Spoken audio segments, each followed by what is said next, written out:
All right, so today we are looking at Samson. We're on lesson 6, chapters 13 through 16 of the book of Judges. I loved this study again. It's like I saw things that I hadn't seen before and realized, oh my goodness, why didn't I think about that the last time we studied this? But that's how scripture works. Mm-hmm. So we're going to dig into to Samson, who is our next judge in this cycle. And if you look at chapter 13, verse 1, no surprise at how it starts out, right? Verse 1, no surprise there. Again, because we're in this cycle where they did evil, the Israelites did evil in the sight of the Lord. So this time, who is the enemy and for how long? Philistines. For 40 years. The Philistines, right. And how long did they oppress Israel? 40 years. 40 years. How does that compare with some of the other oppressors? Pretty long, isn't it? Yeah. Yeah, I believe it's the longest. Right. I think especially since when we know it's going to go on. Mm-hmm. Okay, so this is the enemy is the Philistines. Well, we're going to look at who are the Philistines. So you did some cross references on page 66 and 67. So let's just kind of talk about what did you learn about the Philistines, who they are, how long have they been around, what did we learn about them?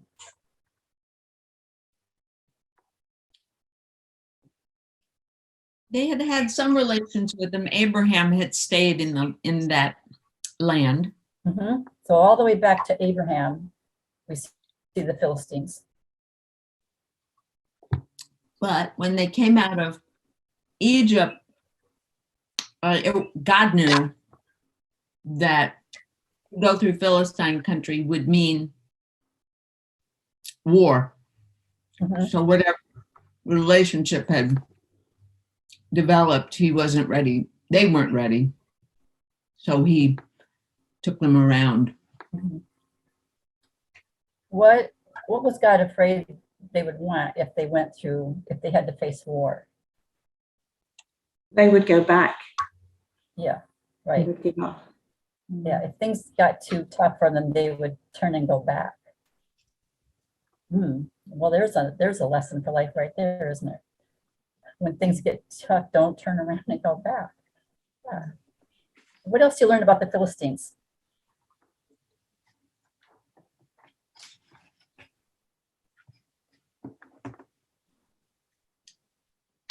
It was still a land that remained to be conquered. They weren't driven out. Yeah. One that they didn't get. Yeah, they did not get driven out. And if you go back to the very beginning of Judges, remember that they were told to completely drive out the people. And because they didn't, we've been seeing all of the consequences of that. So the Philistines are still remaining.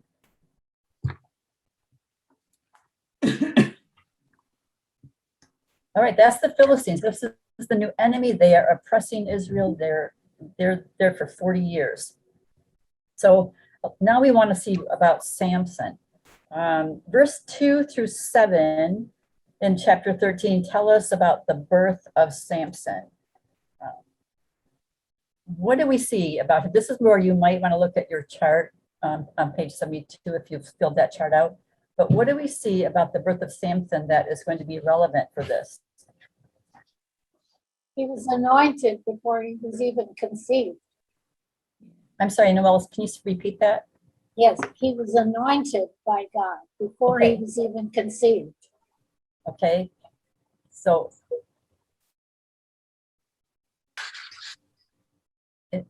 in the womb, right? Yeah. Before he was in the womb. Before birth, yeah. Before.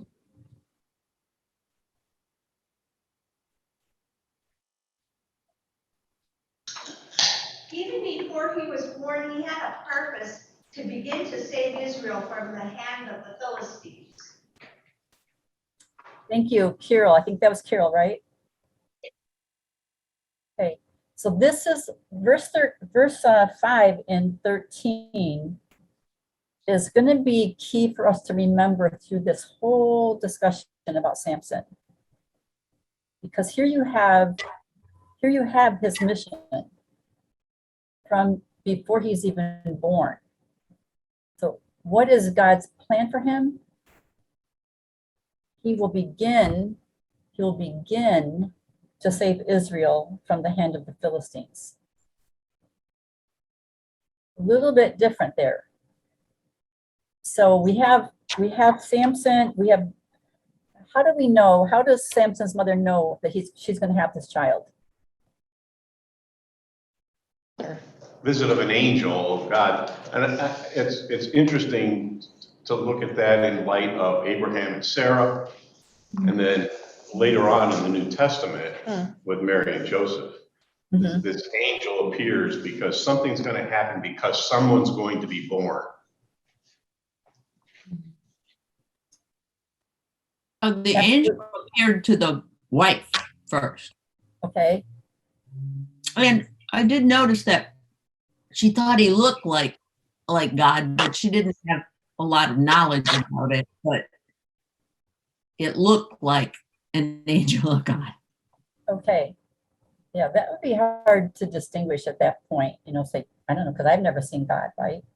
So there's an angel that has the appearance of God, so she knew there was something different about Right. this. And but I think given the fact that they did what was wrong, evil in the sight of the Lord, they're not a nation that's looking for this. True. Because in the past, Mama, like you would know that some of the mothers were godly people, Mary, some other people, but this guy showed up and she knew he was different, but there's no sense that she knew right away. Okay, so let's look at what did that angel say to her. We want to just kind of break that down a little bit. What did that angel say to her? You will bear a Yeah, couldn't son. see. Go ahead. No razor shall touch his head. He will be a Nazarite, which I looked that up. And then he will begin to save Israel. Mm-hmm. And the long mother, did she had to start that, didn't she? She had to take no strong drink or Right. anything. While he was in the womb even, she had to start. And she isn't even named. Right, she's not named, right? But she could not drink anything fermented, no wine, not eat anything from the vine while he was in the womb. So how long was he to be a Nazarite?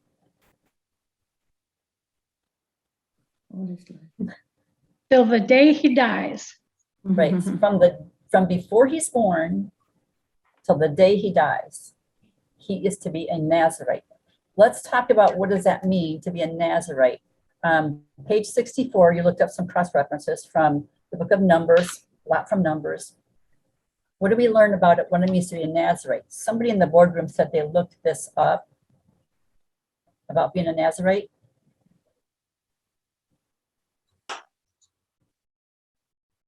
Something that surprised me, it could be a man or a woman. And what does it basically mean? If you say, I'm taking the Nazarite vow, what does that mean? I'm separated. Separation. Okay, I am setting myself apart for what purpose? Be consecrated to God. Okay. And for how long? For my lifetime. Not at all. It seems like you could have it for shorter periods. For as long as they have the vow, I suppose. Right. You could have a shorter period, and the information I read said usually it was about 30 days. Okay, but for Samson, it was a lifetime of being set apart to God. That was what it meant for him to be a Nazarite. How long are we set apart as believers? Lifetime. That's not a trick question. It's for a lifetime. Yeah, for a lifetime. Yeah. Still having my I'm still having my grapes today. Yeah, well, you better think about that Nazareth vow while you eat those. Right, so if we want to make comparisons, this vow to be a Nazarite, be set apart to God, that's pretty much us. Once we are saved, then we are set apart to God. And for how long? For a lifetime. Yeah. What else did you learn? Anything about being a Nazarite from Numbers chapter 6? They were not allowed to cut their hair. Okay, not allowed to cut his hair. Did the angel say that to the mother back? Yes. You know, yes. No razors shall touch his hair. So there was it showed outwardly. Yes. Showed outwardly. So you could do the outward stuff and forget what the main point was. And it was outward. They were not allowed to cut their beard, their eyebrows, their hair, nothing. So people would actually look at them and be able to see there was an outward sign that they have taken a Nazarite vow. Okay, again, like we can make that comparison. Can people see that we have taken the vow as a believer? What do they see when they look at us? Anything else you learned about the Nazarite? They couldn't go near a dead body. Okay. They were not allowed to be near a dead body, even if it was their parents, right? Right. So that would make them unclean. So that's the Nazarite vow that Samson has from birth till death.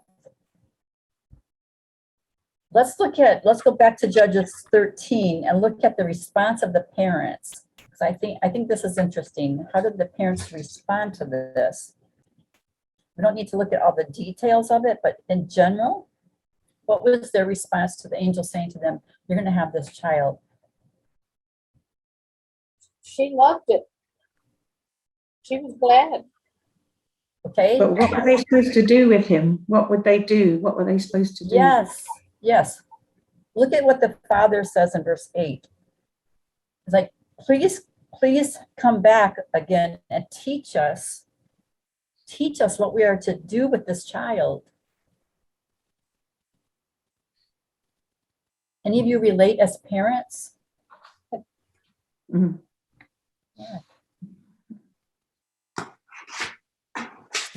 Yeah, the first thing that they want to know is, God, please come back and tell us what we are to do with this child who will be born. I'm sure most of you, if you had children, were crying out to the Lord about your children. How am I going to raise this child? What will he be? What will she be? And that was, I love the other thing too here in when the father in verse 12, what do you see his response in verse 12? What was his mission? What is his mission? What is his mission? Well, had God already told them that? Yeah, but I mean, I understand that question. Could you explain that to me a little more? Help us Right. out, because just help us so we know how to try to push that forward. Mhm. Isn't it interesting how, well, I may be wrong, but I'm just trying to think of examples when an angel comes and tells a couple they're going to have a baby. They're usually barren. It's not like you're going to have 6 children and the third one is going to be really special. And, you know, isn't it? Yeah. Like, it's got to be a bit miraculous, isn't it? Yeah. Yeah. I also love the father in verse 12. He said, now, when your words come true, Mm. when your words come true. And he says that again in verse 17, when your words come true. So what does that tell you about his faith, but his understanding of what this angel is saying?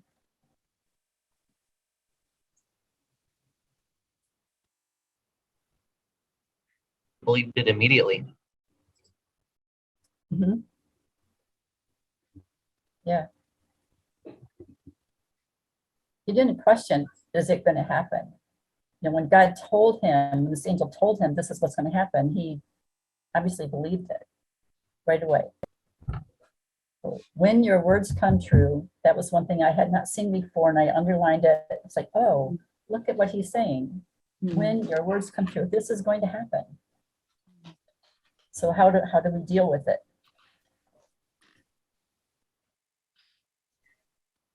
Anything else you see about this response from the parents?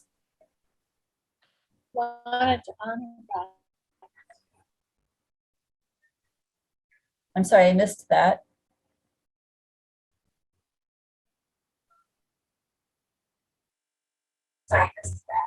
One thing I Wanted them did, oh, I'm sorry. Okay, so you were breaking up. One thing I did see was they wanted to prepare this meal for the angel and said, don't do it for me, honor the Lord. Yeah, right. So And that's part of the help the angel gave. Okay, and when they did that, then what was their realization after they made that offering?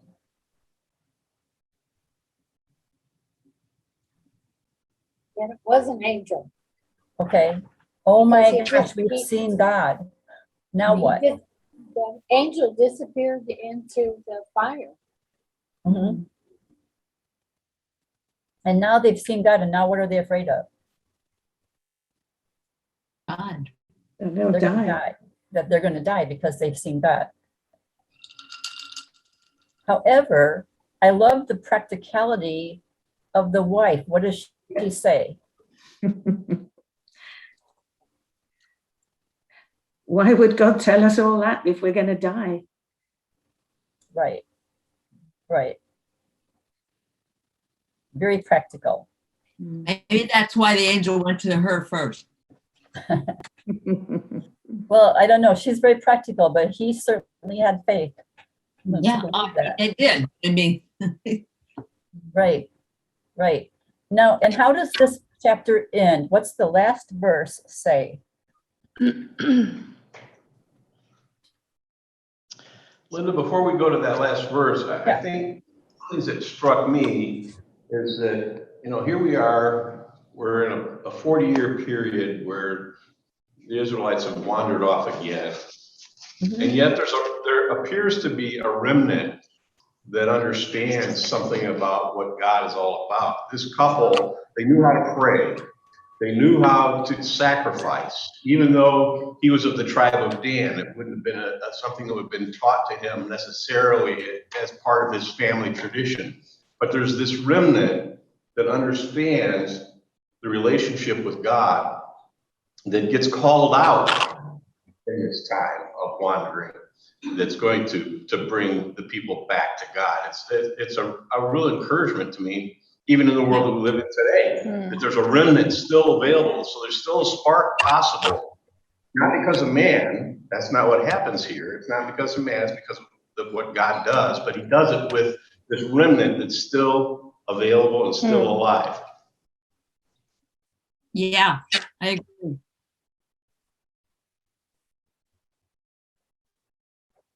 Yeah, I love that, Ron. So Samson lived in a time when the enemy was prevailing. The enemy was prevailing, and it was not popular to be an Israelite at that time. So God works, like Ron was saying, works through that remnant, even though the enemy is prevailing. And again, if we do a correlation between then and now, know, is the enemy prevailing? Is it popular to be a Christian? Can God work through us, the remnant? Can God work through us as an individual? And we see, because this was, if we look at those last two verses of chapter 13, what do we see about God working? Begins to stir. He begins to stir, and the map shows you where Samson lived. So it identifies on the map where Samson lived, where he was going to be raised, this whole area that was going to, where his ministry was going to take place. So the Lord begins to stir when he was a young man. And the difference, just for us to keep in mind too, is with Samson, what's different with Samson versus the other judges? I might be asking this question a little too early here in the study, but how did the other judges save Israel? I think they were already mature and they had a choice. They had a choice to make about their obedience or their mission. I'm trying to think if that's true. Yeah. But it seems like they responded to the times they lived in. They were all adults. Okay. Yeah. We're going to come back to that because I think I asked a little too early to make the comparison. So let's go on and see what Samson does as he grows up. And so in chapter 14, so we see he's born, the Lord is beginning to stir in him. And then chapter 14 is when we see Samson's wife. He's going to take a wife. So in these first four verses, what do you see about this, his idea of taking the wife? Ugh. He's spoilt and he's not looking in the right place. Why do you say that? He's found a Philistine of all things. Of all things. What he is, says, get her for me. I want her. get her for me, I want her. And she's a Philistine, okay? So what is wrong with him marrying a Philistine? Everything. Everything. What had God said? They were not to intermarry at all. When they hadn't driven them out, they weren't to marry them. Right. Because if you intermarry them, then their gods will entice you away from me. Yeah. Right. So now we have, so that's the backstory. Now we have him wanting to marry this Philistine woman. What did his parents say? And to marry one from our tribe. Right. Right. So they knew, right? It's like Ron was saying, this remnant, they know the beliefs of God. They know the laws that he's given them. And so they're saying, couldn't you marry someone from our own people? I thought the parents, I thought they were afraid to really speak up to him. You know, that's not my picture of a Jewish family going, well, whatever. Could you think of someone else? I mean, the father didn't say, absolutely not. Right. He wasn't really assertive in that. Right. It's my impression. Okay. Interesting statement that Samson says to his father, get her for me, for she is right in my eyes. Okay. What does that make you think of? In The this end of Judges. Okay. Well, he's gonna go blind, Well, that's but he's already blind. okay. There you go. Well said. He won't be looking at any more women. Mhm. That's right. That's right. But it fits with this whole cycle when everybody did what was right in their own eyes. And he says, she's right in my eyes. Okay. But the next verse, what is interesting here about the next verse? That it was really from the Lord. It says the mother and the father did not know this was from the Lord. And why? It's important to see why. Okay, this isn't just God is trying to find a woman for him, right? What does it say about him? His father and mother did not know, verse 4, that it was from the Lord, because the Lord is seeking what? An opportunity. An opportunity against the Philistines. At that time, the Philistines ruled over Israel. So God this is this bigger picture idea. Okay, God is from the birth of Samson, when his mission is he will begin to save Israel from the Philistines. And now you have God is seeking an opportunity to use him to start completing that mission. Samson has made a bad choice, but God is going to use that. Mm. He will use that. Mm. So interesting because like I totally hear it, but every time I was listening, every part of the story, I felt like I was watching Veruca Salt and then singing "Give It to Me Now," like from Willy Wonka and the Chocolate Factory. Sorry, that's just where my head went.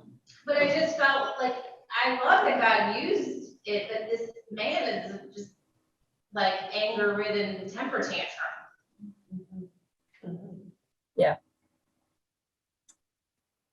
Yeah, he had a few temper tantrums, didn't he?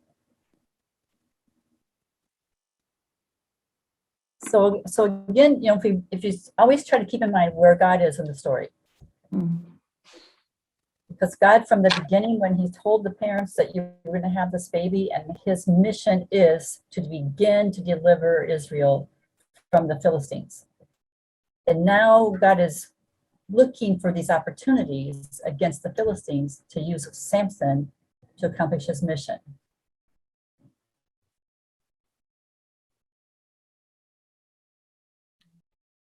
So keep that in the back of your mind. Mm. And then if you look at verse 6, when the lion comes upon him, so he's going down to get the girl, and the lion comes upon him. And who do you see show up in this situation? Fear of the Lord. Yeah. So here's the Spirit of the Lord who is on Samson. On Samson. And what do we learn about the lion?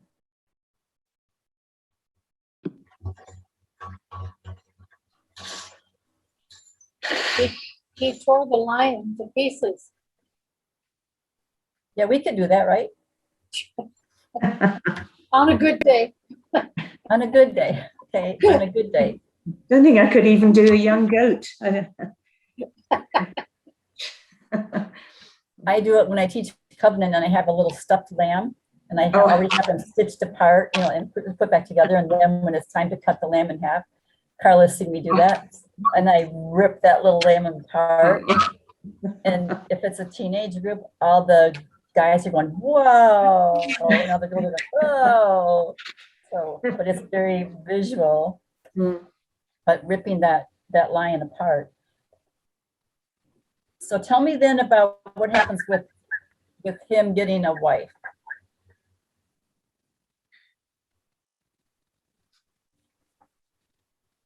Can I answer a question about the lion? What about the lion? Question about it is, because the lion was dead, doesn't that like negate his vow?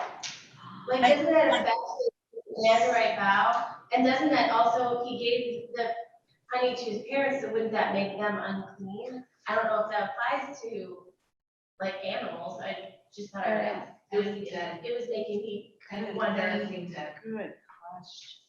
I thought that too. I thought that was, I thought he was treating cheaply his vow, or at his age did not have an understanding. Okay, so we're talking about when he went back and saw the honey in the carcass of the lion, and he ate from there. And was he breaking his vow then? And Is that what wasn't the you're honey fermented?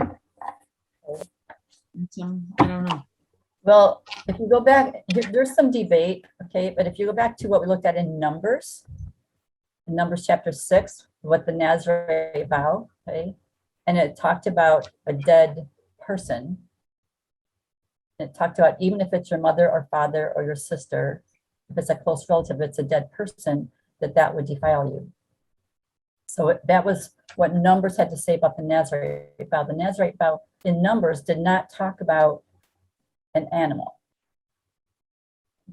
So there's two schools of thought. So if the Nazareth vow for Samson was about a dead person, then the animal is not a dead person. If it did include a dead body, carcass, then possibly he is you need to break the vow. So we don't know for sure on that, but if you go back to 13, the only thing that the angel told the woman was that no razor shall touch his hair. Specifically, she was not to drink or eat, but no razor should touch his hair. So if it did include a dead carcass, then yes, he has begun to break this vow. But because he didn't have to go and cleanse himself and start over, I'm not sure. Because when you look at the story, when he says he gave some to his parents and he didn't tell them where it came from. Okay. And then you go into the riddle, okay? Because so now we have the marriage feast that's happening, and you have the 30 companions are brought to the feast. It's a 7-day process, 7-day feast for this marriage. And the woman, the Philistines bring 30 companions of verse 11 to be with him, and then he presents this riddle. So what is the riddle? If you can, I'm going to tell your riddle, and if you can answer it within the time of the 7 days, then I will give you 30 linen garments and 30 changes of clothes. But if you can't, then you have to give me those 30 linen garments and 30 changes of clothes. The riddle: out of the eater came something to eat, out of the strong came something sweet. So what happens then with these 30 guys, these 3 companions, when they can't figure it out? What do? They went to his wife. They go to his wife and they try to get her to seduce him, okay? And he says to her, I didn't even tell my mother and father. Why would I tell you? So I was putting that back with when he gave them the honey and he didn't tell them about it. And is it just that he's like, I didn't want anybody to know the riddle, that he didn't tell his parents where it came from? I'm just not sure. I'm not sure that it's not more about him playing this game with the Philistines versus the vow. You know, if it's a dead animal versus a dead person. For me, it centered less on the Nazarite vow and just more on being honest and fully open. Because in the next chapter, he says, this time, I'm going to do it without, my paraphrase is without sin. Right. I'm going to do it above board. So I think it's just, to me, it's more about his integrity and less about the actual vow. Mm-hmm. Yeah. That was just my opinion on it. Right.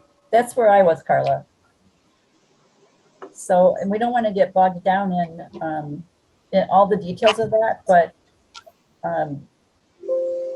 the thing is, his wife, you know, they're going to his wife, and this is the first time you see this. Okay, where people are trying to get to him through the women that he associates with.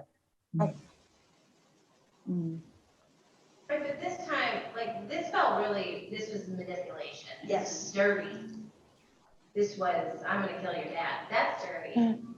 Not that all of it isn't, but this one felt, I was triggered by it.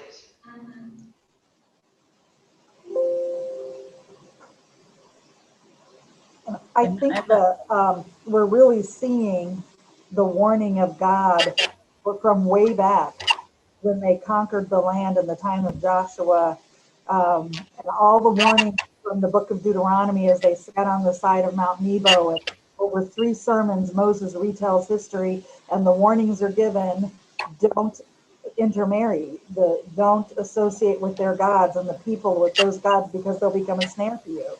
And now we're seeing the snare. Another, Right, it just goes, you're right, it goes way back. yeah. So what happens when she finally, she tells the people and they're able to unravel the riddle? And what does he do? He knew immediately that she betrayed him. Mhm. She betrayed him, which is the first sign, okay, that's going to keep going on here with the women. But so what does he do in verse 19? Well, he should go out and buy 30 sets of clothes, but he kills 30 people and steals their clothes too. Okay, but who was with him when he did that? Betty, I see you saying that. Spirit of the Lord. The Spirit of the Lord was with him. And remember, what is Samson's mission from God? To begin to deliver Israel from the Philistines. So here you have him killing 30 Philistines. And it says the Lord was with him, gave him the strength to do that. It's the beginning of this mission starting to unfold. And then how does that chapter end? Verse 20. Well, this is a little confusing to me. Okay. It says, and Samson's wife was given to his companion. And I didn't pick that up until we were in the next chapter. Mhm. And he goes to see his wife, not knowing that she had been given to his companion. Right. Right. I thought when I first read it that he had given his wife away. Nope. Nope. His father-in-law gave her to another guy. Okay. Because if Noella, you're right, if you go to the next chapter, then it all makes more sense. Okay. And that's the thing again about chapter divisions. Don't pay attention to those chapter divisions. Just read the story. Read the story. Okay. I had great difficulty with the last part of the riddle that he gave, that Samson gave to the people when he said, if you had not plowed with my heifer. Okay. Yeah, if you had not plowed with my heifer. And basically what he was saying was that she was an untamed kind of rebel.